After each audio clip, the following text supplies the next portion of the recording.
We're back. Guess who's in the building with us? Yeah. Yes, sir. Hey y'all, man, I'm late like a kid for first day of school. Sorry. Sorry y'all. But we here, I'm here. Yeah. We're back in the building, man. All right, let's get to the next one, man. We're going to take things off of basketball right now. For sure. And let's talk about God. Now, the reason we're going to do this is because when I look at your stuff, I always see you posting different things about God and scriptures. I seen you post a video about like keep going, like God put you in certain situations to keep going. Talk about your faith with God. And I think your faith and how you display it is wonderful. Man, so talk about God. First off, man, all glory to Him. Absolutely. You know what I mean? For us even being here, for giving you guys the platform to do this, man, and reach people, impact people. So it's all, all this is in alignment, and it's all glory going back to Him. You know what I mean? So, man, really, man, in my faith walk, I tell y'all this, fellas, man, like I was lukewarm. Like I said, man, if I'm gonna tell my story, I got to be the truth and be honest about it. Like I was lukewarm. You know what I mean? I would dabble in and dabble out, dabble in, dabble out. But I had a battle with alcohol. So that was something that I've been battling for a very long time, but I kept very dormant because, I was very just insecure in regards of, perception of how people looked at me because I'm a trainer and I have a good reputation and I couldn't let the dark side, I couldn't let people know that dark side about me. Back in 2013, I got into a car accident. I was on 65 actually. And on my way back home, about to get off on Oak Creek Boulevard, and I ran into the guardrail, fell asleep at the wheel. But I consumed so much alcohol, I almost lost my life. Like that was, you know what I'm saying? I thought, and if I would have lost my life at that time, I know where I was going. I was going to hell for sure. No, I'm not lying. No, you being real. Like I'm being real. Like, that's real. That's real. Like, that's real. Yeah, because I really want to make that point known, man, because like eternity is a real thing, and we're always 1 second away from it. I know we don't really take a lot of time to think about it, but anything can happen to us at any point in time. You know what I mean? And at that moment in time, and how I was living for myself and in my flesh, chasing women and alcohol, like all of that tied into one. Like I was on my way to destruct. I was destructed physically, but I was on my way to eternal damnation. You know what I'm saying? Just call it what it is. And then, so then I had that scare, man. I already know the reason why I'm sitting with y'all is because of Him, because of the Lord. Come back, get my life, got baptized, get my life to Him. I'm back on the straight and road, and then, I get right back to old habits. So then COVID happens, and I get arrested for a DUI. Man, same thing, just drinking. I'm chasing. I'm driving, have sex with a woman, just chasing women and stuff like that. And, man, prayerfully, the Lord gave me enough sense to protect me. I pulled over, fell asleep at the wheel, had my car in park. I fell asleep at a light, actually. And police officer came and tapped on my window and, woke me up. And the first thing I did, I didn't even lie to him. I said, look, man, you might as well put the handcuffs on me. First thing I told him. Like, wasn't finna try to fake the funk or beat the system, nothing like that. No, I had to own up to him. Like, nah, this was supposed to happen. So I just said, man, listen, you ain't even got to take me through the DUI test. Like, man, just go ahead and arrest me. I actually thank that officer for arresting me. Because that officer probably saved my life. You know what I'm saying? I know God said that officer to save my life in that moment. And then, man, I just got to a point, after I got out and I got to that point where, I had to make a decision, man. I'm like, man, at the rate that I'm going and with what I've been going through, something got to change. Right. Like something has to change in how I'm approaching and taking life. And man, so I just stopped. Man, I picked up my cross, man, and I died for myself. I said, I'm giving it all to Him, because what He has done for all of us, what He's done for me personally. Laying on that cross and resurrecting and giving me a chance to have a relationship with our Heavenly Father, man. I'm like, man, I can't live for myself. I'm being selfish. You know what I mean? So, I try to be outspoken about that, man, and not be not hide behind it, but to be confident about it, to be I can brag and boast about what God has done for me.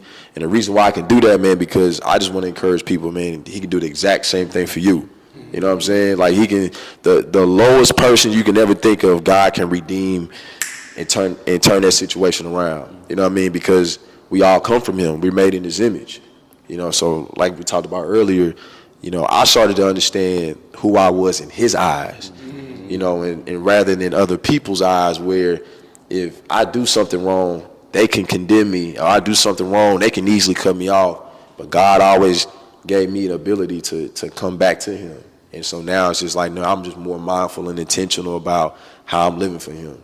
So I'm not saying I'm going to be perfect. None of us are perfect. We're never going to be perfect. But it's like now with sin, it's like I'm more aware of it. And now I'm preventing myself from going back into that same thing. It's like basketball terms. It's like dribbling to a double team. You dribble into a trap. You know what I mean? When you dribble to that trap and you keep dribbling to that trap, you turning it over every time. At some point in time, coach going to do what? Man, come on, man, sub, come out the game. You know what I'm saying? You got to come out the game. But so now, like, I'm allowing God to be my coach. You know what I'm saying? So rather than me trying to make the plays for myself, he just making the plays. I'm just being obedient to him now. And so, yeah, man, so I'm just trying to be outspoken about my faith, man. And I'm proud about that. I'm proud of what God has done for me, what he continues to do for me, man. I'm trying to be an ambassador for him, man. That's it. You know Let me ask you, Mr. Richardson, how humbling is it to make those plays, even when it's sometimes hard to make those plays for the spirit of creation? Yeah. And the reason why I call them the spirit of creation, was one thing that we have to fail to understand. Whether you're Baptist or you're, whatever denomination, we're all headed in the same direction. We're all trying to get saved, blessed, have that spiritual energy. So, for people that's looking, that may have some struggles with whatever it is. Mm-hmm. Can I explain to people some of the assignments that may be, whether they're hard or they're easy? Can I explain to people about some of the things that you'll have to go through when you're dealing with walking that straight path? Because it's not easy for everyone. Kind of give us, one or two examples of what you would do in that instance when given something to do, and it's kind of hard for you to say, man, do I really want to do this? Or no, I got to do it because he's telling me to do it. Yeah. It's a reason for it. Can you kind of talk about that? Man, that's a great question, man. I'm going back to the word, man. It says that the road to hell is very wide. The road to heaven is very narrow. Many are called, but few are chosen.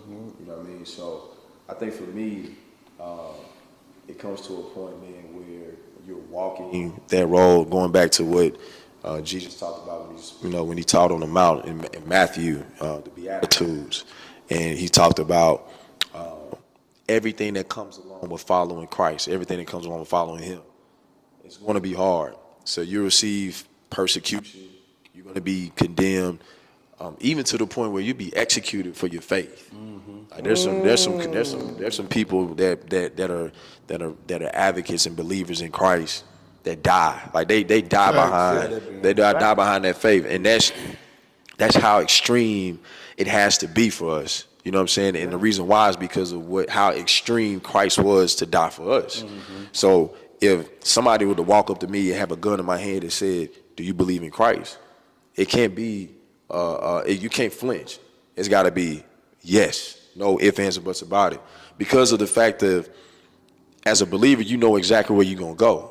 So why is there even fear of death when death is already defeated and by the hands of Christ?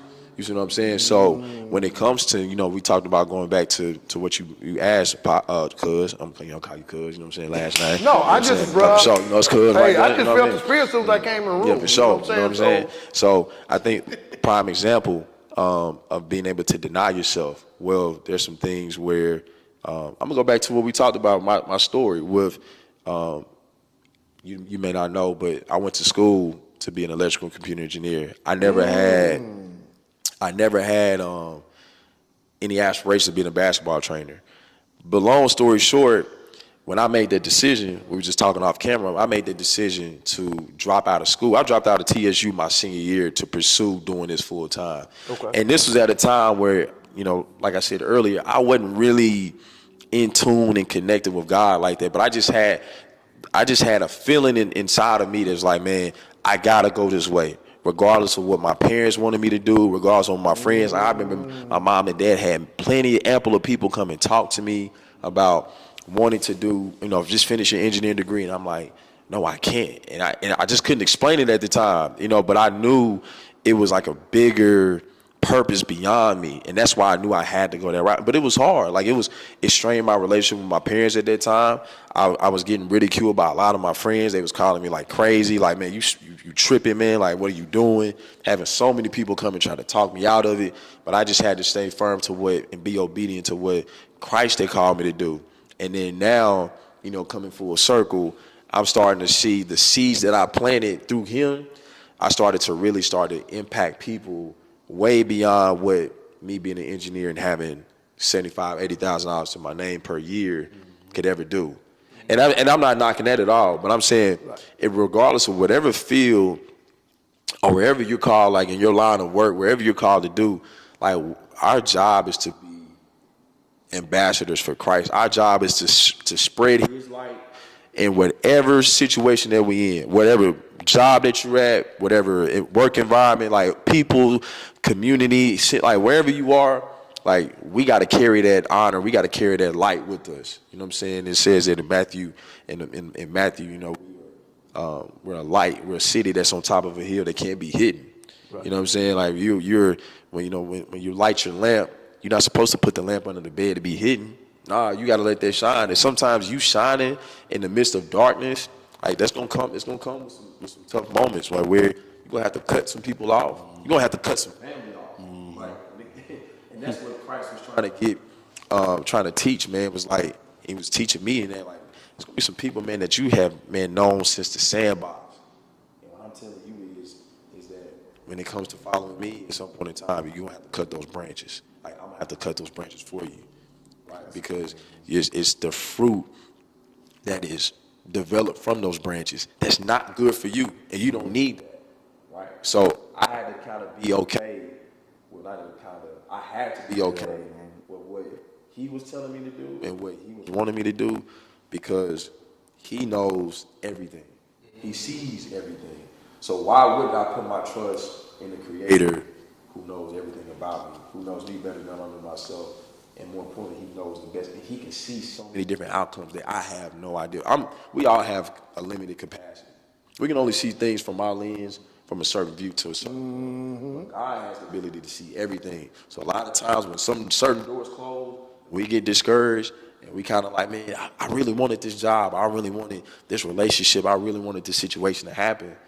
And it was just like God trying to get me to understand, like, man, there's so much more that if you would have went into that door, man, you wouldn't have survived. You wouldn't have made it out of that. You would have been in so much of, it got to the point where you would have completely just disowned me and walked away from me.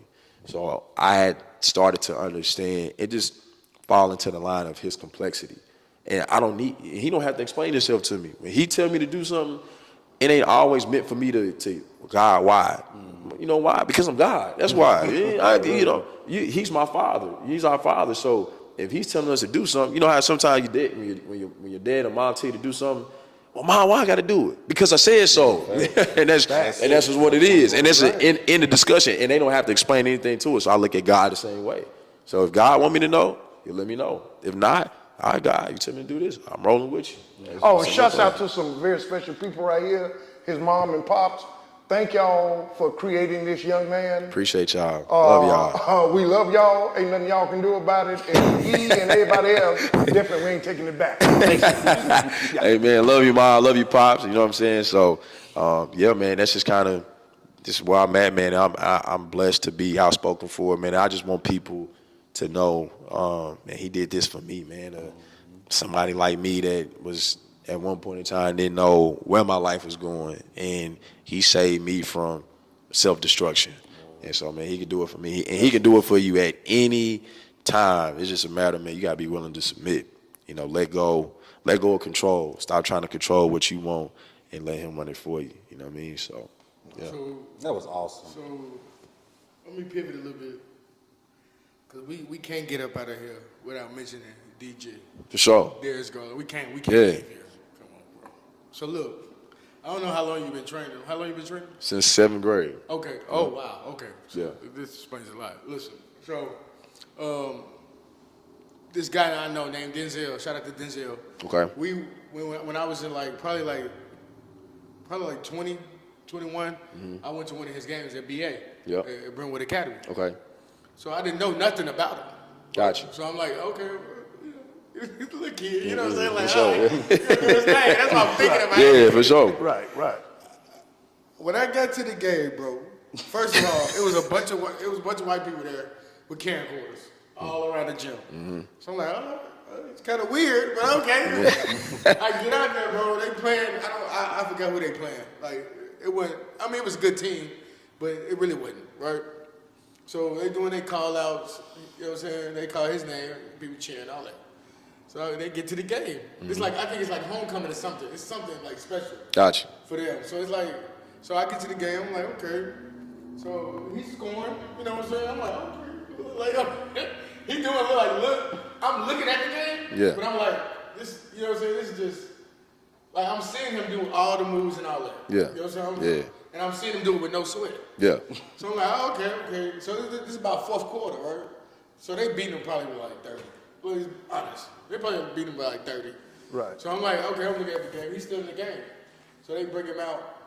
This is what shocked me though. This motherfucker saying, this man got 40, 10, and 10. I said, what? When did he score that? I was big. Yeah. I didn't see it, dog. I didn't see it at all, bro. You see, yeah. Bro, I'm talking like that easy. Is that- Like, he didn't break a sweat, bro. 40, 10, and 10 in high school is Bro, he insane. didn't break a sweat, bro. He scored like 40 with no sweat. But that doesn't surprise me, That's bro. nasty. Like, with nothing. Like, I was like, That's scary. he get out the bench like, okay, I'm back in. All right. And it's like, it was just that simple. But those type of athletes, bro, like they're them for a reason, bro. Like that 40-10-10 probably didn't even feel like 40-10-10. That was another night in the office. There's a reason that Darius Garland is a NBA All-Star. You know what I'm saying? So him doing this in high school, like that doesn't, you know what I'm saying? That's But like that was my part first of time. that. That was my first time seeing them. But my question is, when y'all started, did you see that? Like what he is today? Yeah. Because we see him in Cleveland, it's like, For sure. man, balling. Like, Yeah. I think the moment I knew he had a shot was after his sophomore year. You should, like, even when he was younger, I know he was just different. I had never seen. I'm just gonna give y'all a quick story. So we got a camp that me and my cousin run called the AG Run and Gun Camp. It was like legendary camp in the city. So like a lot of some of the top players of this recent era come through the camp. You know, like Jalen Jones, like the list, Jordan Bone, the list goes on and on. Rube, there's so many people, right? So this is when he first moved here. Now, mind you, he's in he's going to he's in the 6th grade. he came from Gary. From Gary, right? So this is our very first time, like, cause his AAU coach was just like, yo, I got a guard, point guard. He's he would be the best player at your camp. And we like, come on, like, in 6th grade, like, come on, he can play with the high school kids. I'm like, come on, man, like, let's be real, like, he pushing it. So he gets here and he starts off in the middle school group. So at that time we get 6th through 8th grade. And man, it took us 5 minutes and we had to move him up. Damn. Like 5 minutes. Like when I tell you, like, man, it was one of those things, like, man, when he walked on the court, it was just go. It wasn't, it's gonna take him a little while to get going. Like as soon as he came out, it was boom. Like he was on go. You knew it. He was on go. And we was just sitting in amazement watching, like, how old is this kid? Like he's doing this against these, like, against 6th and 8th grade. So we was 5 minutes, we move him up. So we thinking, okay, he playing against high school kids, physicality, of course. But even then, it was like he was, now of course, you're small, bigger players going, but it was the fact like when he was he was catching guys, like I'm talking about 9th, 10th graders and was just snatch, step back cross, hezzy, boom, downhill floater, no look, like just at 6th grade, I'm like, yeah, bro. I'm like, hold on. We was tripping. Like watching this, we was like, so we done forgot. some of the counselors that snuck up. They supposed to be running the middle school division. Whole camp still going on down there in the middle school division. They done snuck up to come watch him play, and I forgot about their whole post in the middle school. Like he was really that good. But I'm gonna say, sophomore year. This is when he was playing with St. Louis Eagles. You know, now they know as Brad Beal. But his sophomore year, he played 17U. And that was the class with Colin Sexton, Trey Young, DeAndre Ayton, Michael Porter Jr.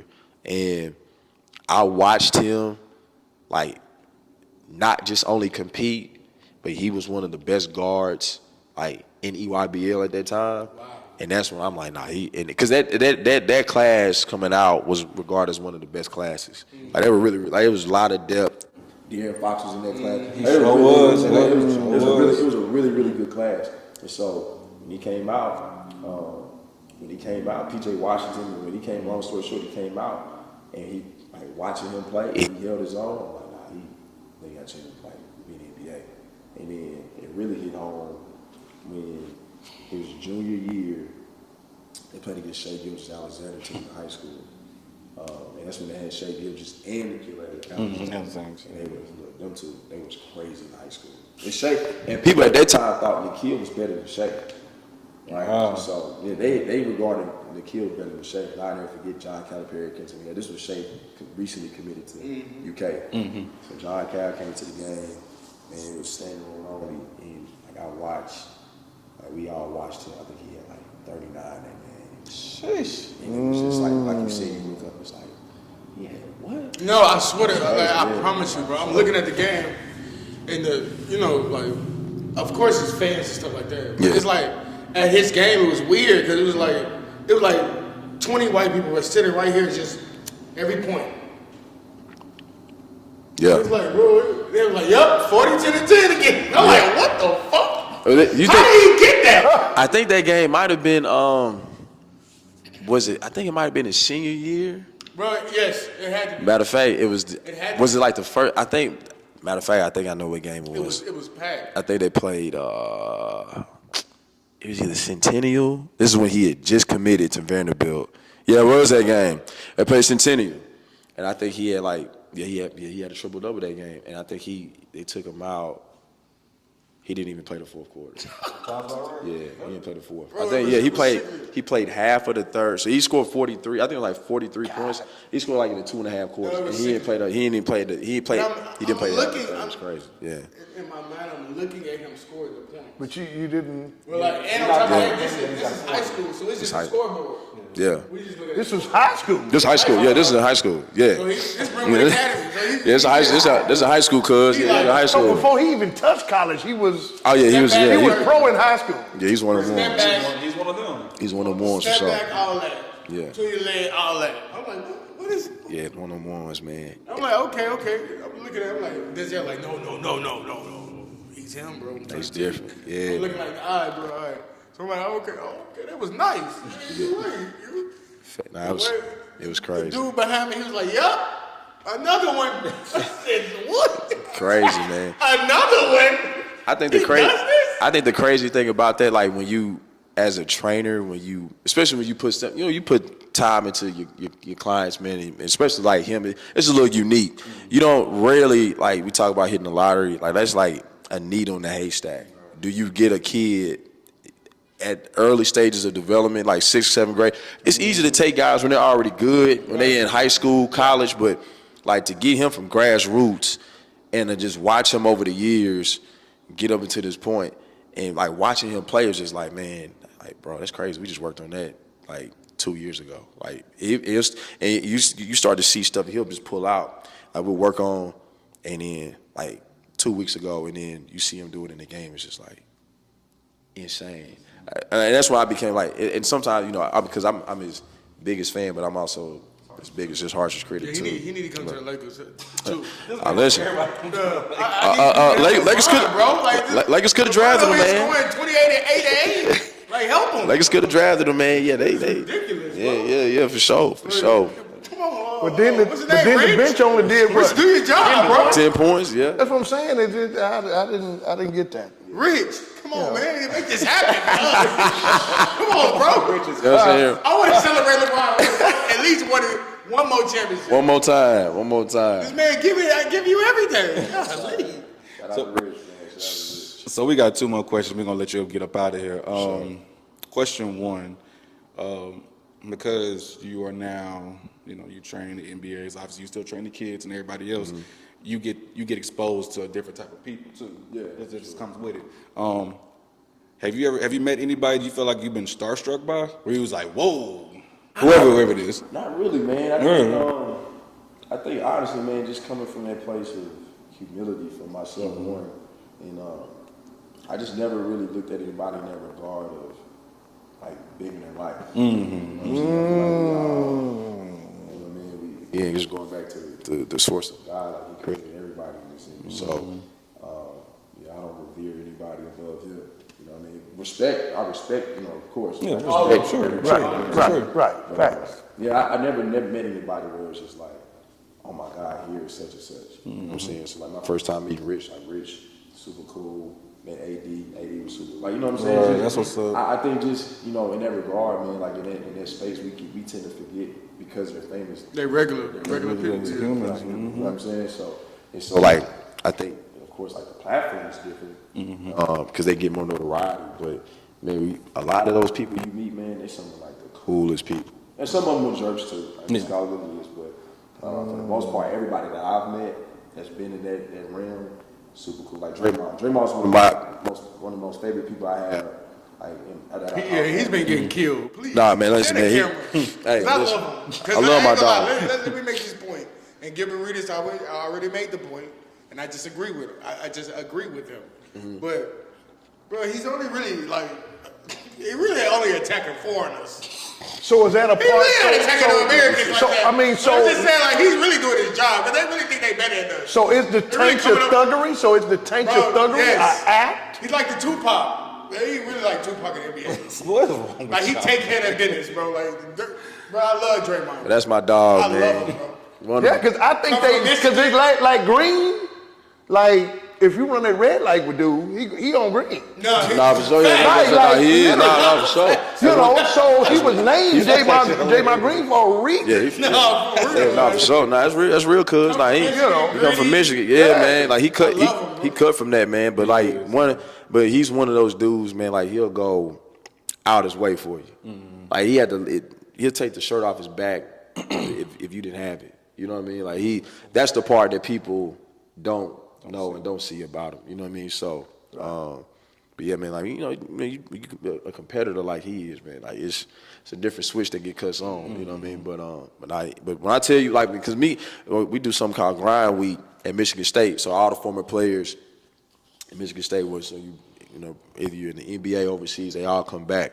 It's like a big family reunion, basketball family reunion. You know what I mean? Like this past year, like Jason Richardson. He came back. That's first time meeting us. That's probably our cousin too. You know what I'm saying? Yeah, for sure. Definitely. Right. Fifth cousin. Yeah. Not Jason Richardson. Jason Richardson. You know what I'm saying? For sure. You know what I mean? Anybody Richardson last name? Listen, yeah. Shakari. You know what I'm saying? Track star. Like, come on, she. Come on, family bloodline. Like, you feel me? Come on now. Come on. But so yeah, man. Like, our very first time doing it. Like me, him, and my cousin, Smith. Like we doing a drill, and Draymond just get the, of course he get the yapping. So I'm like, man, hold on. We from Nashville. We from 615. We in your territory. We out in the Bay. We working, and he's get to talking like, man, y'all MF is in man, hold on, man. Like we ain't like, come on, bro. Like we gonna match your energy. So but he respect that though. You know what I'm saying? Like so, that's why we've been able to be locked in there since. And his trainer, Travis Walton, shout out, that's our brother, man. Like he come from that same cloth too, because he played at Michigan State. You know what I mean? But man, just real thorough, authentic dude that really just, man, just loves, like has a deep love for people, man. And wanted to see people like just He go out his way for him, you know. But long story short, no, I ain't never met nobody that I was like, you know, starstruck. I would like to meet Kyrie though. That's one person I want to meet though, for sure. I love to meet Kyrie, for sure. All right, last question, man. Man, this has been one hell of an interview. I will say that. No, This is great. It's fun, man. I appreciate y'all, man. Y'all got a great pod, man. Y'all got a great pod, for sure. So we're gonna take it back a little bit to you saying that you had a drinking issue and things like that. Yep. And thank you for sharing that. You did not have to share No, that. You know what I mean? That's man. that's No, really not that was You know, really a lot of people feel embarrassed about a lot of things that they've been through. You know what I'm saying? So we definitely, you know. So, with everything that you've been through, the you now, what would you tell Maul, who is 12 years old? Man, What advice would you give him? advice I would give him, man, run the race with Christ early. That's A lot of the mistakes I made, you can avoid, or you will be better equipped with handling. Because not saying you're gonna have your struggles. You know, you're not gonna be devoid of that. But if you can get your foundation, get your footing with Christ early, the earlier the better. You know what I mean? Because He's gonna equip you to be able to handle everything that comes along with that. Another piece of advice: grace. Understanding having grace for yourself. You know, at times when I made those decisions, I would beat myself up, be super hard on myself. And so I understand that in this journey, man, like you gotta learn how you give yourself grace. But also, to add to that, don't take that grace for granted. You know what I mean? Just because you make a mistake doesn't mean that you use it as a handicap and as a crutch for you to continue to fall into the same sin, to fall into the same mistake over and over and over. Because now you're taking God's grace for granted, you know, which is what I did. So I'm telling my 12-year-old self, be patient with yourself, but also understand, be thankful for God's grace, and thankful that the grace that He gives you to give yourself and to give to others. And then the last piece I would say, man, is enjoy the process, enjoy the ups, enjoy the downs. Don't get too high, don't get too low, but everything happens for the greater good of God's will. Because if none of that happened to me, then I wouldn't be here on the Couch Potato Podcast talking to three of my brothers and being able to share, you know, my testimony, man, to help somebody else not do the same things or go through the things that I went through. And just more so just helping them have fulfillment in Christ and just, you know, being an advocate for that. So just telling my 12-year-old self, man, like just enjoy it, man, and enjoy the process, enjoy everything, enjoy the persecution, enjoy the suffering, enjoy the great moments, like really relish into everything because it's happening for a reason, for a purpose. But going back to that first, man, just getting your footing with Christ early, even at 12 years old, like understanding that early. The earlier the better, and then you are able to navigate through life in a much peaceful and joyful place. Not saying you're gonna be happy, because happy is temporary. Right? Happy is always fleeting. You can be happy for them, it's like happy hour. All right, you get drinks for a little deal from 4 to 5, and then after 5 o'clock, drinks go back to normal price. And then, you know what I'm saying? And then that happy feeling always goes away. But there's a joy that replaces that. There's a peace that replaces that through Christ, man. So that's probably what I tell my 12-year-old self. Yeah. I appreciate y'all. That's on this. That's what I'm talking about. Appreciate y'all. Maul Richardson, we appreciate you coming on to the man. pod. We It was, appreciate man, beautiful, you. man. God bless Dopest y'all, man. interview that You know we've what I'm done saying? so far. I mean, when y'all see this one, y'all gonna really enjoy this one. And the biggest takeaway from it is, yes, this has been a basketball pod. This is for the hoopers, if I'm being honest. sure. But the best part that he talked about was what got into the life that he lived and the stuff that he can get through. Y'all make sure y'all tap in. Maul Richardson, we appreciate you coming by. We the Couch Potato Boys. Y'all know who we are. Your auntie, your girlfriend's favorite podcast. We up out of here. Yes, sir. Yes, sir.